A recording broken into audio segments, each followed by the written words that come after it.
Hello, I'm President Veronica Kleinfeld of MAC. I would like to welcome everybody to the President's Gathering today of the MAC 2020 Virtual Conference. Normally, we would be eating a nice meal, having great conversation with good friends, but instead, we bring to you today you can't hear me? Can you all hear me? Okay. Tom can hear me, so that's what's important. We bring to you a very exciting speech.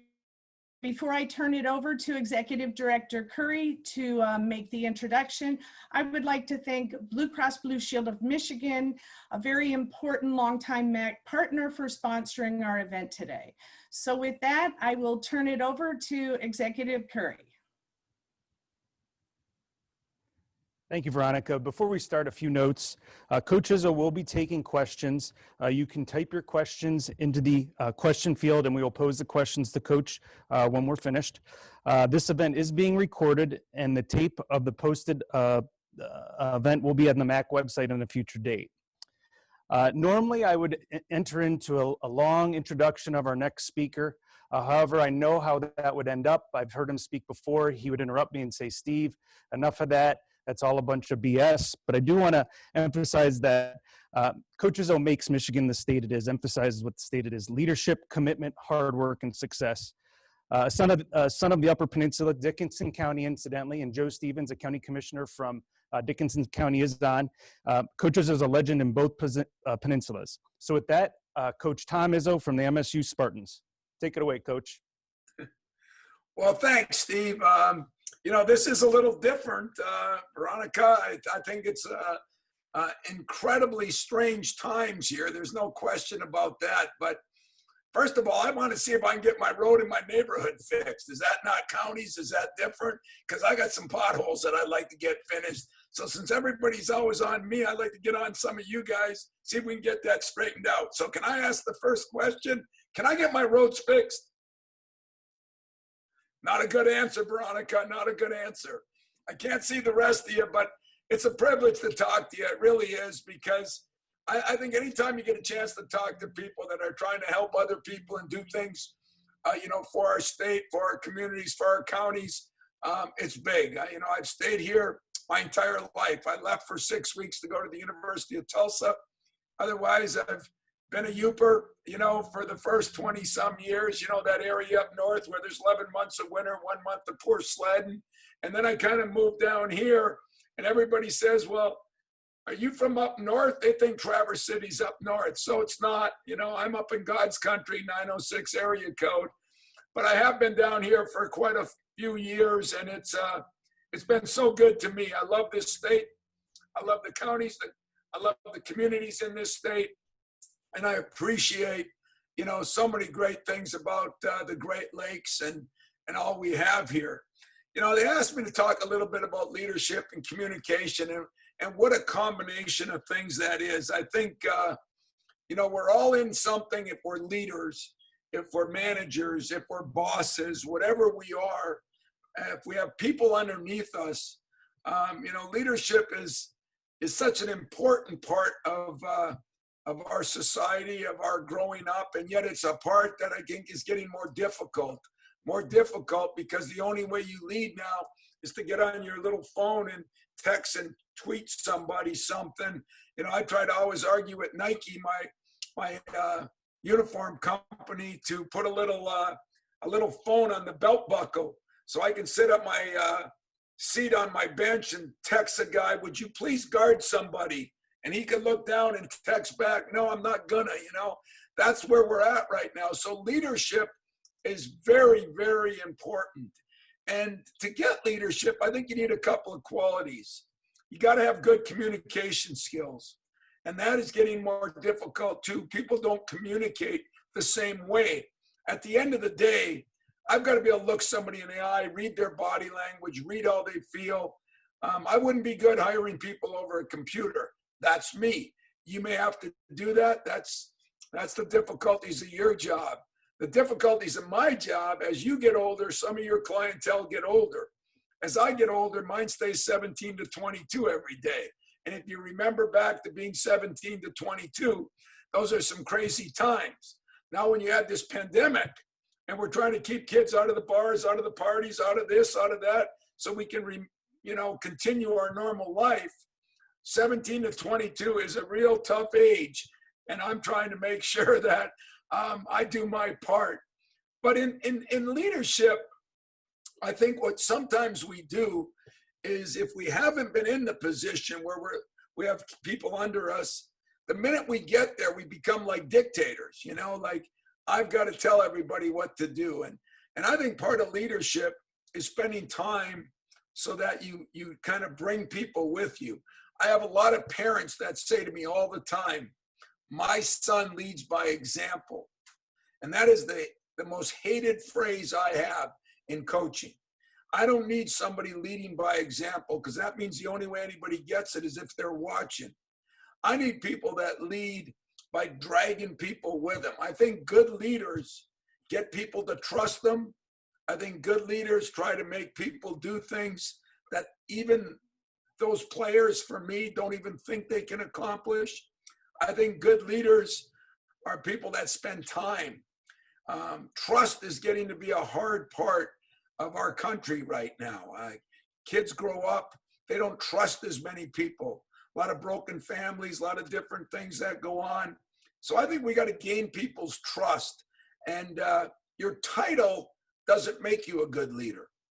What you do with your title is what makes you a good leader.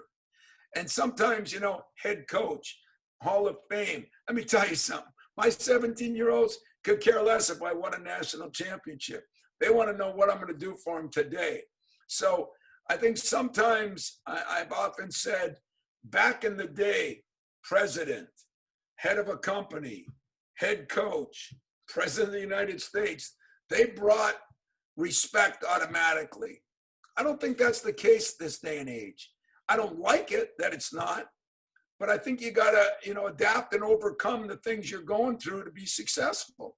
So if I got to spend a little more time with somebody and kind of get him to trust me because my title doesn't make him trust me, at the end of the day, what I want to do is make that player better because that player can make himself better, my team better, and my job better. And I think it's the same for all of you. I think if you have a lot of people that work with you, it's really important you get them to trust you. It's really important you convince them that you're trying to help them become successful. Don't live on your title and don't live like a dictator that just because you got some power, you're talking down to people. Being shorter for a basketball coach, I'm always looking up at people. So I'm never talking down to anybody. And that's kind of served me well. So a couple of qualities that I think have helped me that is really difficult this day and age. And Steve and Veronica, wave me off when you want me to stop and start talking about something else because I come from the Judd Heathcote School, so who knows how long I'll go. You're good but to go. I think it's very important that we can self-evaluate. Self-evaluation, I think, is a key. And I don't think many people take the time to self-evaluate. We're always evaluating other people. You ever look in a mirror and say, what did I do? We're in a society that always needs somebody to blame. I have a thing in my office, in my staff room next door here. I had my wife 20 years ago buy about 6 of those Barbie and Ken, remember Barbie and Ken back in the day, and they had those little mirrors. And whenever we have a problem here and somebody screws up, something happens in class, we lose a game, when we're going around my staff room, well, whose fault is it? The first thing I do is get those 6 mirrors out. I say, look in the mirror. Look in the mirror and decide, did I do something wrong to start with? Now, I hate to admit it, but that happens. I do a lot of things wrong. So I got to look in the mirror too. And so self-evaluation, I think, is a critical part of being a good leader and to spread to your people. And then self-motivation goes right alongside of it. But if you don't evaluate well, you probably don't motivate well because you already think you're good. And so I spend a lot of time self-evaluating, and I think self-motivating. I don't need somebody to tell me what to do to be successful. I have it in me, and I think it's really difficult because the players I get, sometimes that has to be created. I take a guy like Draymond Green. He came here 280 pounds.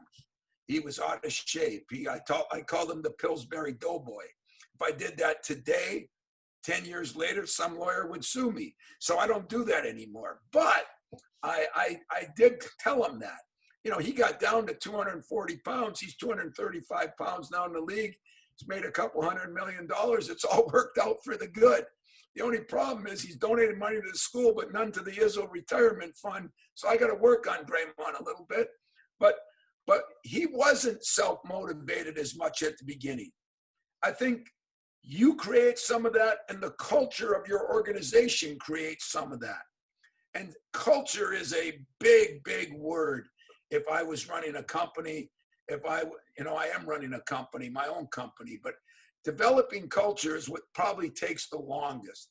But it's a very important part. You get them to self-evaluate, you get them to self-motivate. And if they aren't good at either one of those, the culture has to help them grow into it. And don't get frustrated, because it's not going to happen overnight.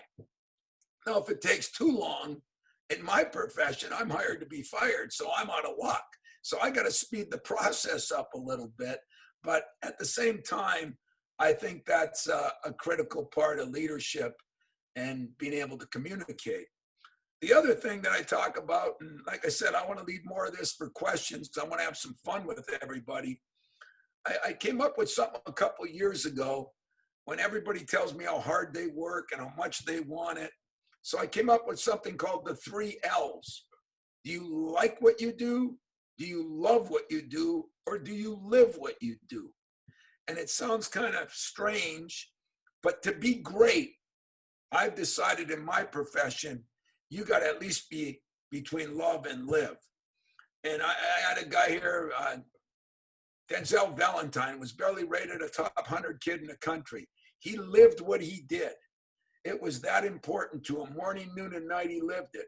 He left here a lottery pick. And I think that he did that. I didn't do that for him. But he lived what he did. He had passion. You know, my own kids at home, when I talk to them about what they want to do, I always say, find something you're passionate about. And I think that if I was hiring people, I'd look for a couple of things.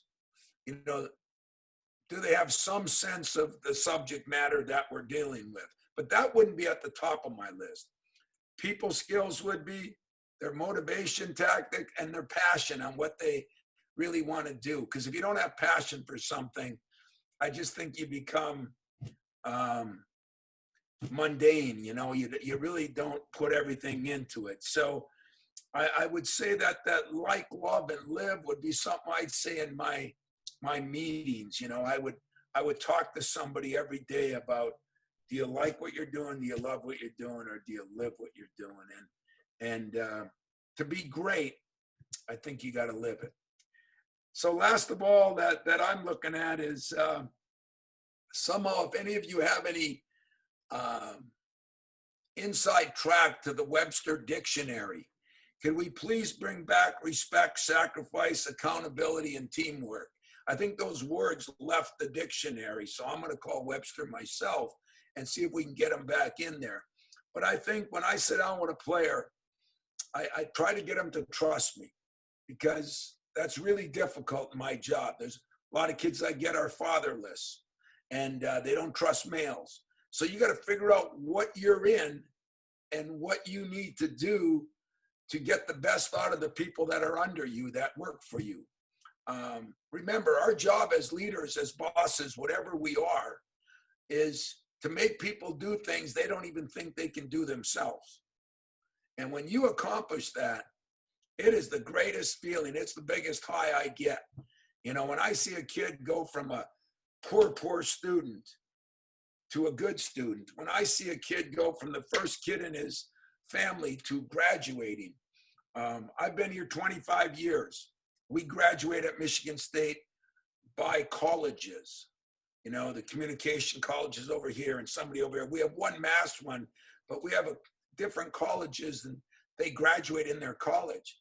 I've not missed one kid's graduation in 25 years. That means sometimes I'm going to 4 different graduations, dragging my little kids at the time, 20 years ago, listening to those boring graduation speakers, which I've been one of. And, but to watch those kids walk across the stage and to really see their parents in the stands and realize they accomplished something that nobody 18 years earlier, 16 years earlier, 10 years earlier thought they'd ever accomplish, that's almost better than winning a national championship, because those accomplishments are going to last a lifetime. If you can help motivate and change somebody that works for you, it'll probably help you in your business. But just think what it's going to do for that person for 30, 40, or 50 years. And that's kind of the way I get my success here. It's winning games and winning championships are really important to me. But developing people that 5 years, 10 years, and 20 years from now come back and say, Coach, I didn't like you when I was there, but I appreciate what you're doing now. I got a better understanding now. So I try to be liked, but I'd rather be appreciated 10, 20, 30, and 40 years down the road than I would to be liked now. And I think as bosses, you know, we got to do that. It's a tough day and age right now. I mean, I think you can get sued for everything. And that's difficult. And I struggle with that. That's not where I'm from. That's not who mentored me in Judd Heathcote, but it is the world I live in. So I got to adapt and overcome. So I've changed, you know, instead of yelling at a guy, now I plead with them. Instead of grabbing on a guy, now I pat him on the back. You know, you got to do different things in different eras. But the bottom line is, at the end of the day, you got to make sure that person is successful, your company, your team, whatever is successful, and you got to come to a happy medium. And usually that takes the one aspect of all this speech that we don't have: time. None of us want to spend enough time. We just want to say something and hope people respond. You got to spend time to get people to trust you, to get people to understand you. You got to listen. You know, we have a saying here: learn to listen, listen to learn. The older we get, we don't listen enough. We talk too much. I think I've gone both. You know, I worked for Judd Heathcote. I was forced to listen. Then when I got done, I said, well, I know everything. And boy, a lot of times I get more out of an 18-year-old than I give him. And so players teach me something. I think when we get to the point where we never quit learning, for me, that's when I'm out, I'm gone. You know, when I think I know everything, I'm gone, because that is an instant way to have failure. And last but not least, and we'll open it up, it is okay to fail. You know, now jerks like Steve that are alums that are worried about me, you know, that's all he cares about at the water coolers if we win games. I can't fail very often. But for the most part, you learn the most when you fail. That's why this pandemic, if we can come out of it, which we're going to be better. We're going to be better, because it's taught us all we got to rally together. You know, we got 50,000 students coming back here one way or another, whether they're going to be on computers or not. They're going to be in those apartments. They're going to be on those streets. They're going to be in those bars. I got to convince them, you know, that we got to all stick together. You got to do stuff for yourself. You got to do stuff for the person next to you. And I think that's our job as leaders. So if anybody wants to come and help me with 50,000 17 to 22-year-olds, I'm up for you. Let's open it up. Veronica, I think you had a couple of things you wanted to say.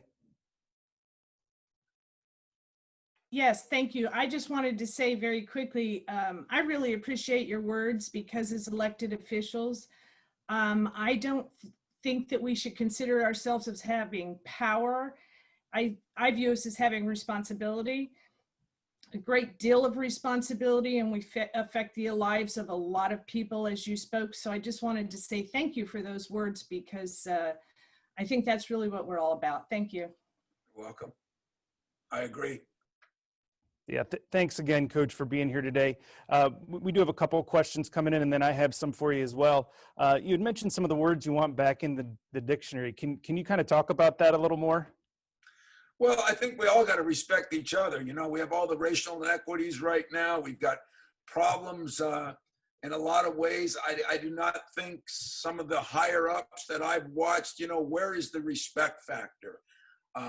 Number two, the sacrificing. You know, we're trying to get our kids or our students to give up a few things so that we can have a normal life here.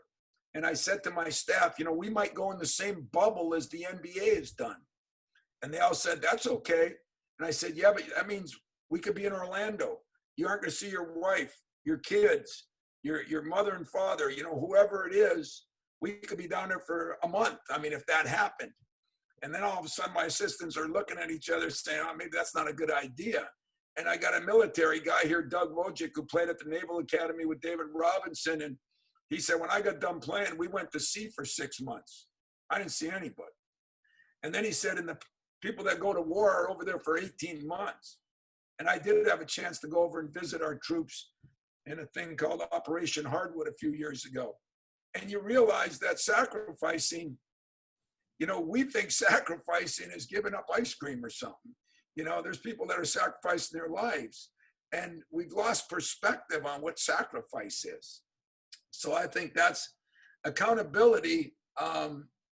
You know, we should hold people accountable. If we don't hold them accountable, how are they going to reach their goals and their dreams? And we got to be held accountable. You know, when you come into work, what you do, what you say. I think there's a lot of things that I've learned through all the racial issues. You know, I'm in a sport. Think of me. I'm from the UP, 1% minority. I married an Hispanic woman, and I coach 80% of my guys are African American. So I've had to make a lot of adjustments in my life to try to figure out. And what I figured out is at the end of the day, the good people want the same thing. And my assistant had a great line. My assistant, Mike Garland from Detroit, he said to me, all everybody wants is you treat people like you'd want to be treated yourself. But we do have to hold people accountable to the standards that it takes to be great. And I think that's pretty simplistic. And it's not all complicated. You know, sometimes in government, we write up these, you know, things that are so complicated. That's pretty simple. You know, treat me like I'd want to be treated, and everybody hold everybody accountable to the standards that it takes to be successful. And so that would be one. And the last one that I look at is team. You know, whether you're in a marriage, whether you're in a team like I am, whether you're in government, whether you're, you know, county commissioner, it doesn't matter. We're all part of a team. You know, I always tell my guys, okay, if you're a golfer, you can worry about just yourself, but there aren't many things in life that you just worry about yourself. Now, Twitter has changed that. And that's why I hate Twitter, because it's all about me. And I hate things that are all about me. I want them to be all about we. And Veronica, you said it best, you know, your job is to help other people. And that's my job. But that should be everybody's job. And that's why, you know, whether you agree with wearing masks or don't, or you agree with this or don't worry about yourself. Worry about the guy next to you and the woman next to you. And that's the way I look at it. So being a part of team, the social media to me sometimes takes us out of that. There's some good to it. I haven't found anything yet, but there are some good to it. But there's a lot of bad to it. And when you can hide behind a computer, you know, and say stuff about people and things like that, consider yourself part of a team. And for me, I've been part of Michigan State for a long time, but I still appreciate the UP. I've been part of the state of Michigan for 60 years, so I appreciate the state of Michigan. I got to start appreciating our country even a little more, because we got to spread out. We got some work to do here. But you know what? I'm up for it. And I'm hoping that every one of you are up for it, as long as you fix my roads. Well, that being said, Coach, talk a little bit about, if you could, I mean, you guys have had a heck of a spring on the recruiting trail. How hard was it to pivot to this new environment that we're in, and keep your staff motivated and transition it into what we have to do now? I mean, we're all working differently. You're working differently. You have to recruit differently. Can you talk a little bit how hard it was to pivot and how you kept your staff on track? Yeah, being the Youper I am, we just got computers a few years ago, so I didn't even know how to turn mine on. And then I had to sit down and take all these Zoom calls and do this and do that.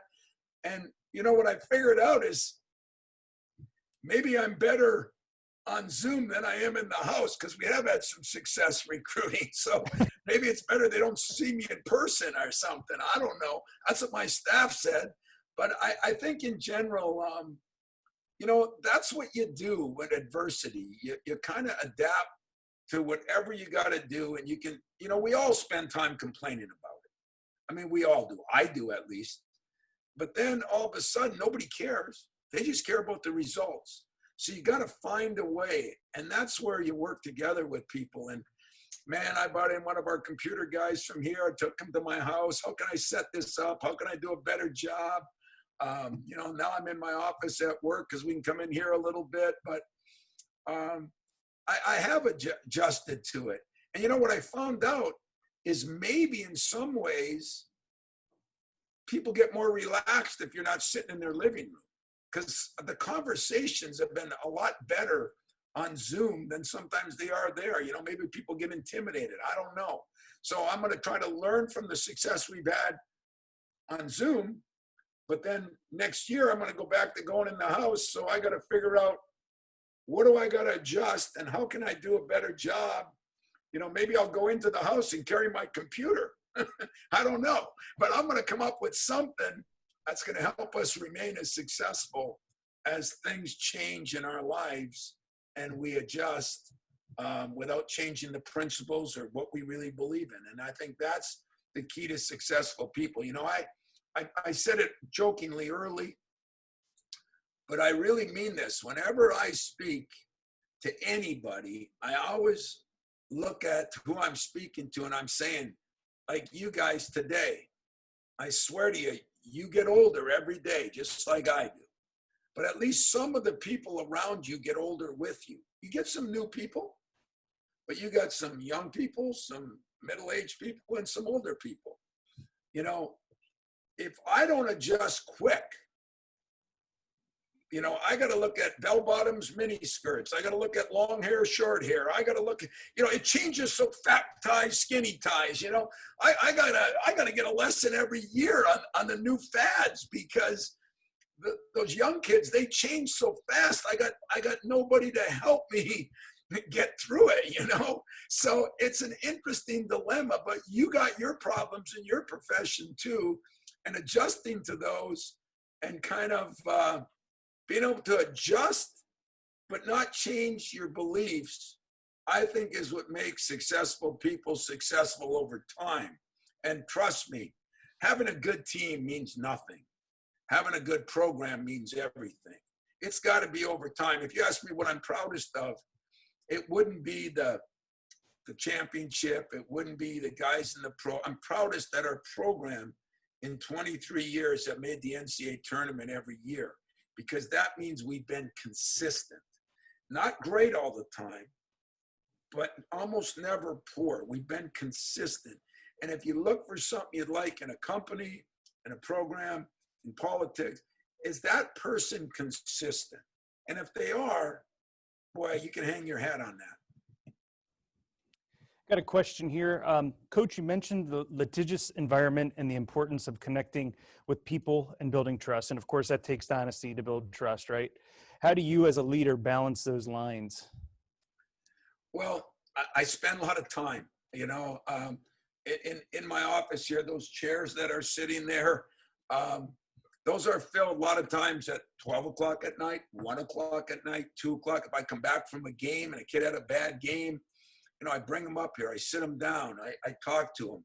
Another thing I do that I think has been one of the great things I've done, if you can get anything out of this crazy speech today, I make my guys fill out a card every year, card like this, and I ask them a couple of questions, but the biggest one I ask them is, give me 5 things you want to accomplish this year.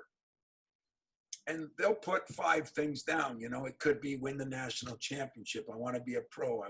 Some say I want to be an academic All-American. We've had a couple of those lately. Some say I want to keep my religious values. I'm trying to think of all the different things I've thought about. I want to do a better job with our racial injustices. I've had a lot of different answers, but there's usually 3 or 4 that are pretty similar.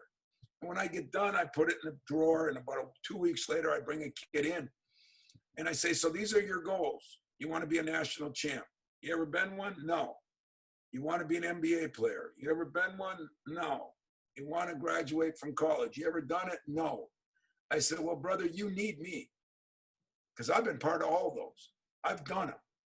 And so I try to get them some confidence. But then I always ask them, what do you think my job is for you? And they look at me and they kind of shrug, and I said, well, what would I be doing if I did the best job for you? Well, coach, I just want you to take care of me. I want you to do this and that. And I said, no, the best thing I could do for you is to hold you accountable to your dreams and goals, not mine. And that's why I think sometimes as leaders, we look at what we want instead of what they want. And the job is to know what we need to get out of them, but make sure we convince them that I can help you get where you want to get. But there's going to be a lot of roadkill. It's not easy. I mean, you're talking about being, one of 400 guys in the NBA, or you're talking about being somebody in politics that gets to a level, or you're talking about being president of your company, or, you're talking about elite things, because nobody says, I want to be average. Nobody says that. So that's one of those days that, and then I use that card throughout, when he's mad at me because I'm on his butt about academics. I said, well, here, you told me you want to be an academic All-American. That's not my goal. That was your goal. My job, if I do my job right, is to hold you accountable to your goals. And that's how I've sold it, and it's really worked good for me. Great.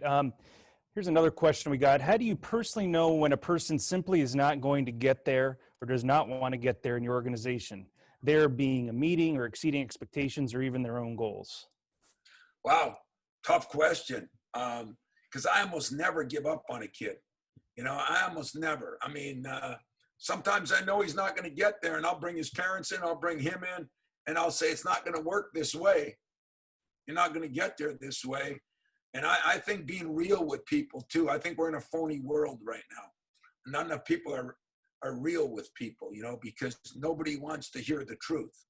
In recruiting, they want to hear anything but the truth, and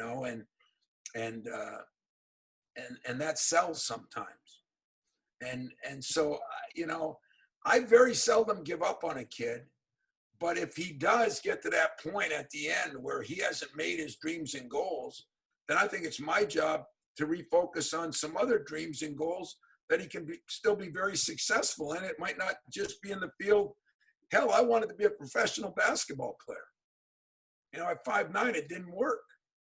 So, I focused in on something else that still could be in what I loved, but in a different aspect of it.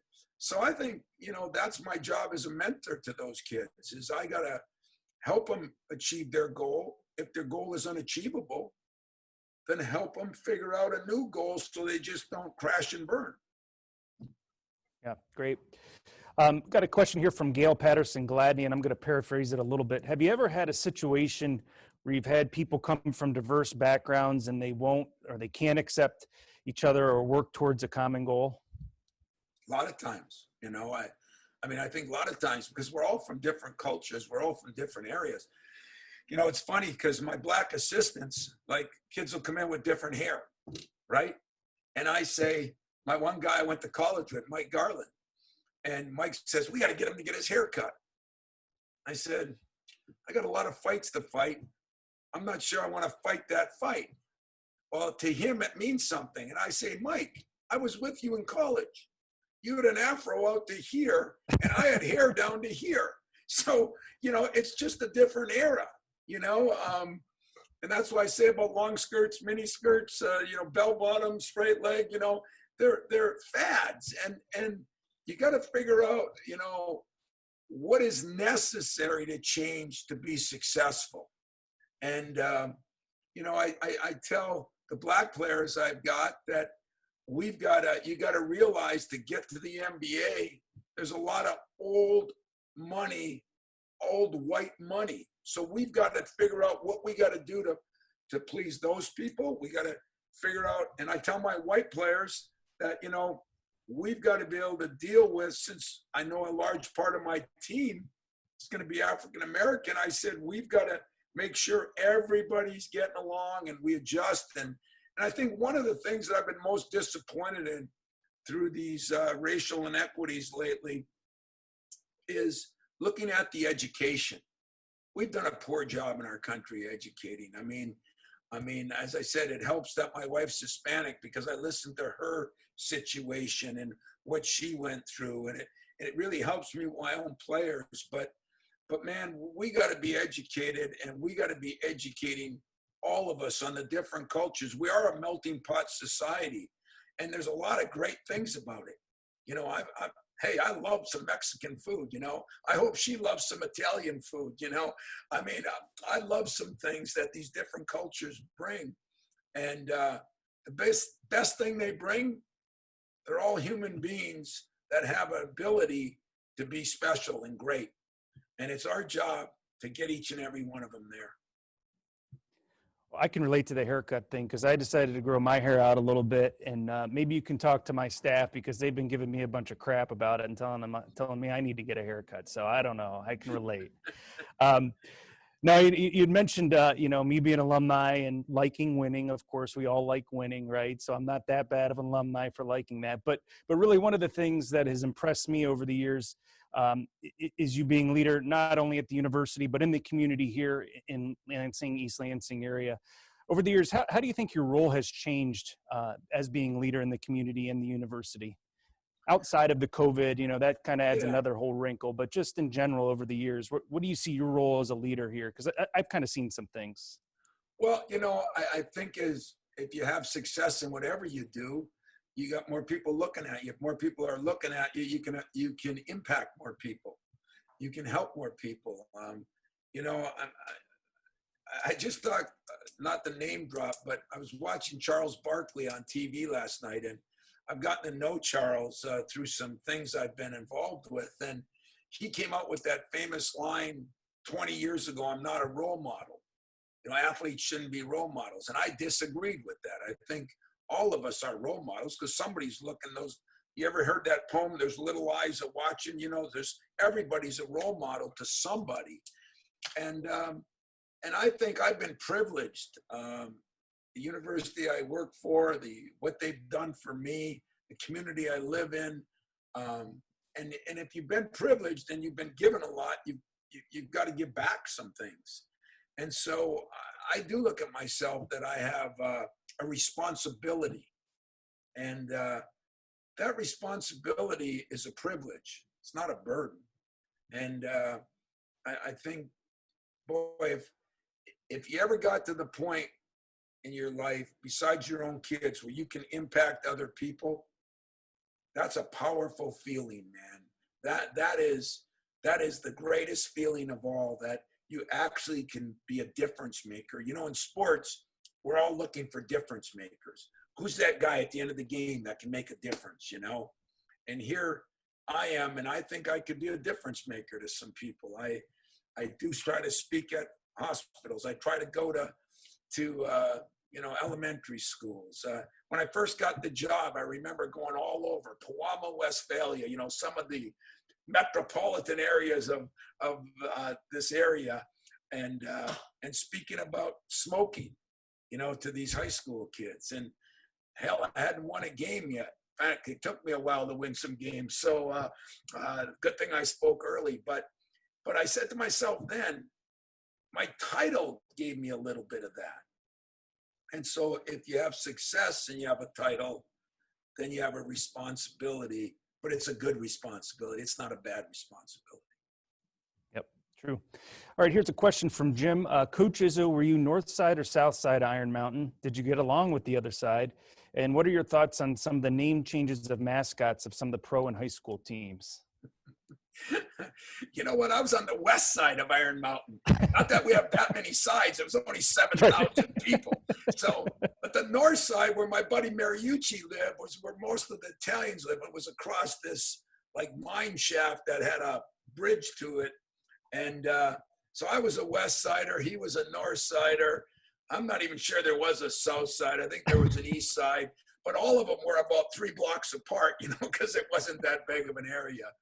But I appreciated growing up there, and it gave me some great things. And think about it, my best friend in the world, still to this day, and he made it to the NFL, and I made it to college, you know, to a national championship. And sometimes we just slap ourselves, you know. And every time we go back to Iron Mountain, we did a lot for that community. I think we raised a lot of money to build a building there, and then we go to northern Michigan a little bit. And, you know, Mariucci and I started out at the end. I could have really used the road commission back then, because we were living out in this wilderness in this trailer park.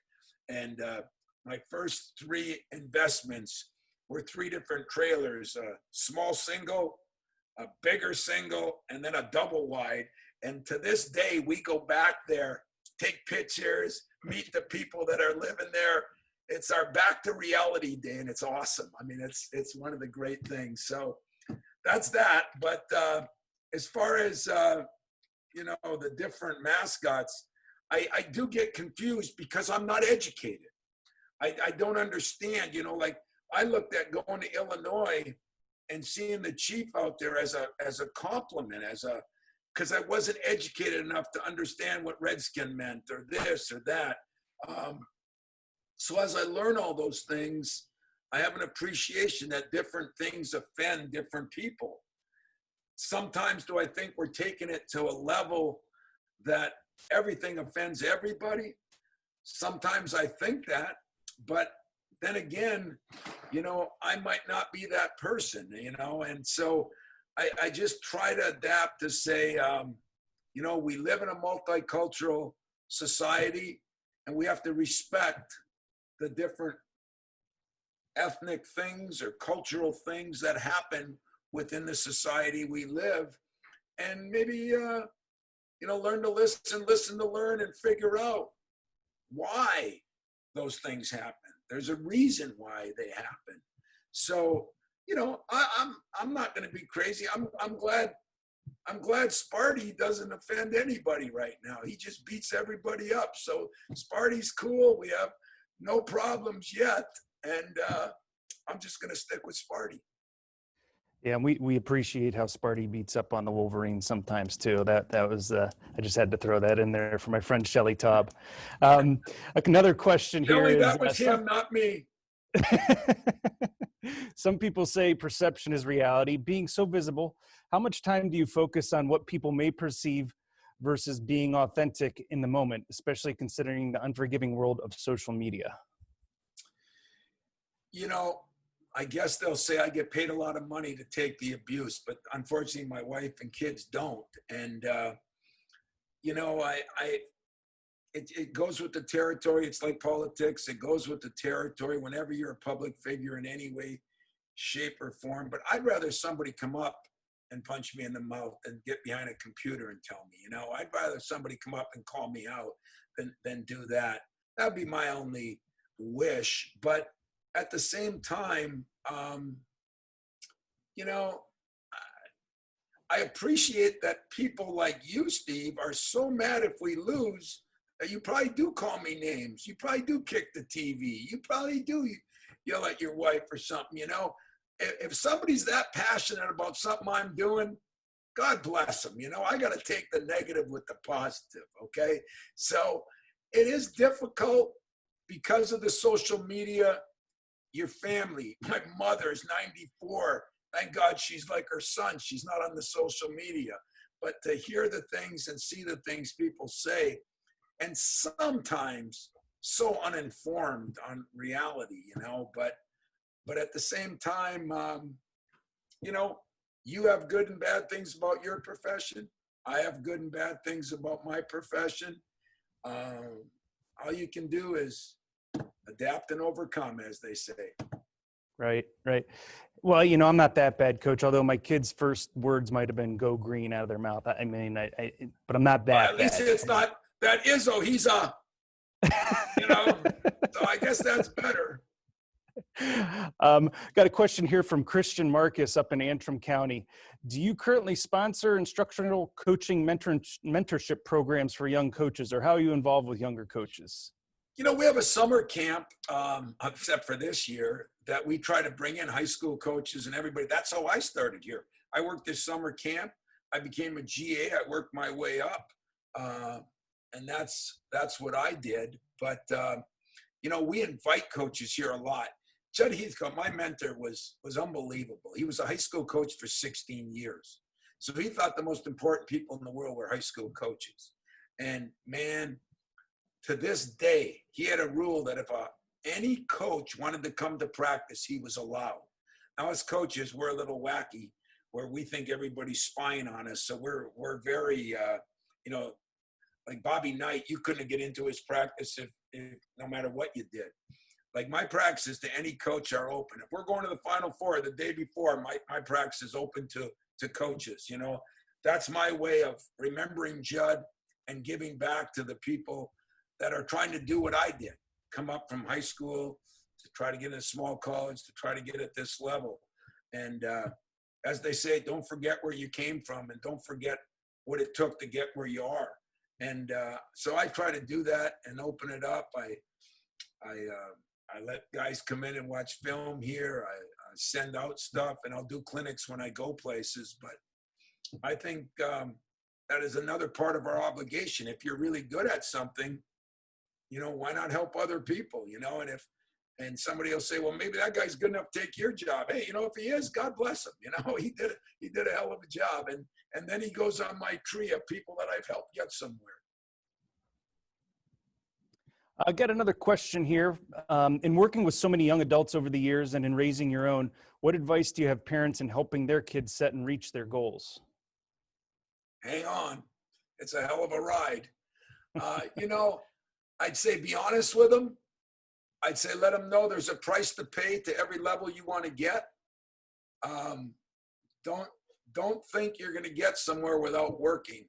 And there is a process to getting there. I think this day and age, we want to skip the process. We want to go from, I appreciate so much that I started out a GA graduate assistant. My first year out of college, a graduate assistant at Northern Michigan. Here, Mariucci and I, him GA in football, me in basketball. We're making so little money, we didn't have a date. We didn't date anybody because we didn't have the money to take her out. In fact, when I got to Michigan State, I was 27, 8, and 9 and stayed as a GA. That's un-American. That should never happen, You're supposed to be moving up. But I was trying to get out of the UP, not in a negative way, just to get to the big time. So I told Judd I'll take a GA job there, even though I was already a full-time assistant. So a couple of years I'm working here, I was making, I think, $4,500 a year.